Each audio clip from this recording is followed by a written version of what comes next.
Spiritual astro talk में आपका स्वागत है। पहले भी मैं इस विषय में कई बार कह चुका हूँ, बता चुका हूँ कि ममता की जन्म कुंडली का राजयोग अस्त हो गया है। वो किसी भी नीति से कितना ही जोर लगा ले, कुछ भी कर ले, परंतु इस बार उसकी हार निश्चित है। और उसके साथ हार ही नहीं, हार भी अद्भुत होगी, जो अपने आप में अविश्वसनीय कहलाएगी। ये मैं ग्रहों के आधार पर मैंने 2 महीने पहले भी ये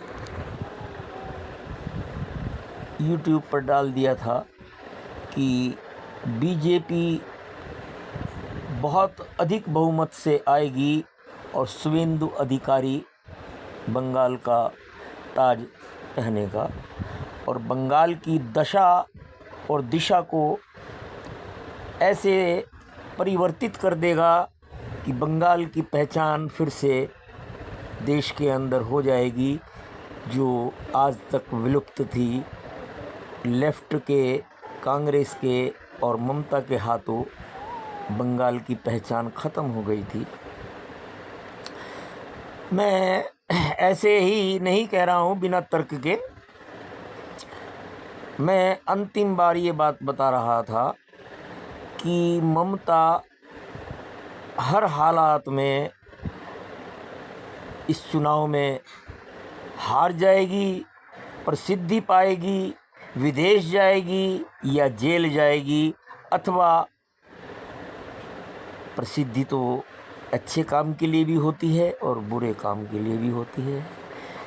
शायद ये पहला मौका है जब किसी मुख्यमंत्री ने रिज़ाइन देने से इनकार कर दिया हारने के बाद भी। ये उसका दुर्भाग्य है और ये मैं पहले ही कह चुका था। कारण क्या है? 4 मई 2026 के गोचर के सितारे मोदी के इतने प्रबल थे कि उन्हें कोई भी ताकत हरा नहीं सकती थी। और ममता के गोचर के जो सितारे थे इतने बैड पोजीशन में थे कि वो आश्चर्यजनक हार का मुंह देखेगी।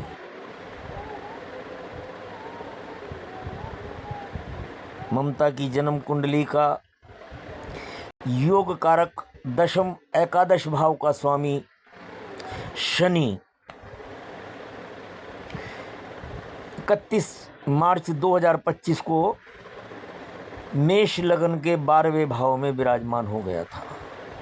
ये मेष लगन ममता बानो का है और यही शनि योग कारक जब 12वें भाव में चला गया है तो ये 2025 में ही घोषणा हो चुकी थी कि ममता की गद्दी गई।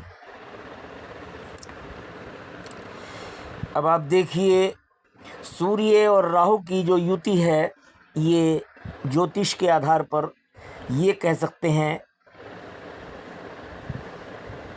2 नंबर बेईमाना, साजिश, चालबाजी, हेरा फेरी, झूठ फरेब, रिश्वतखोरी।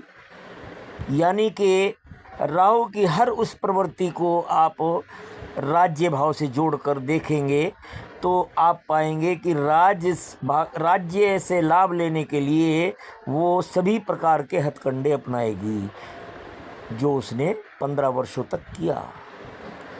और हर क्षेत्र के अंदर, चाहे वो 2021 हो, चाहे वो 2016 हो और चाहे वो 2011 हो, सब में